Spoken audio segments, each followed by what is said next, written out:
प्रवेश दिलाते हैं। श्रीमद् भागवत रूपी संहिता प्रदान करिए। कोई ये ना कहे कि पिता की धरोहर पुत्र को मिलनी के अध्याय के अंत में लिखा रहता है इति पारमहंसा, परमहंस को ही मिलनी चाहिए।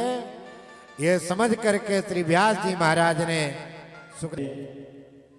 अब श्री सूत जी महाराज शौनकाद ऋषियों को महाभारत के उपक्रम से भागवत के सैद्धांतिक विषयों में प्रवेश दिलाते हैं। बोले जब महाभारत में पांडवों और कौरवों का भयंकर युद्ध हुआ, भगवान श्री कृष्ण ने भी समझौता करने की कोशिश की। यदि तुम न्याय पूर्वक 5 गांव ही दे सको, उसे होता तो आधा है, लेकिन आधा ना दो 5 गांव ही दे दो तो भी ये युद्ध रोका जा सकता है। लेकिन दुर्योधन ने कहा कि हम सुई की नोक के बराबर भूमि भी बिना युद्ध के प्रदान नहीं करेंगे। तब भगवान श्री कृष्ण ने समझ लिया कि अब युद्ध अवश्य संभावी है।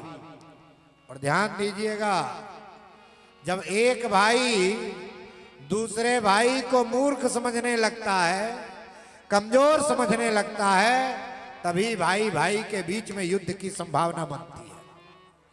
यदि आपका भाई कम बोल रहा है, जो मिल जा रहा है उसी में संतुष्ट है, तो ये मत सोचिए कि वो कमजोर है, ये मत सोचिए कि वो जानता नहीं है। ये समझिए कि वह अपने भाई को एक रखने के लिए सब कुछ सहन कर रहा है। इसलिए उसके ऊपर ज्यादा दबाव नहीं बनाना चाहिए, क्योंकि सहने की भी एक सीमा होती है। कौरवों और पांडवों का भयंकर संग्राम हुआ, सारे कौरव मारे गए। दुर्योधन भी रणांगन में पड़ा, अंतिम सांसें गिन रहा था। उसी समय अश्वस्थामा पहुंच गया।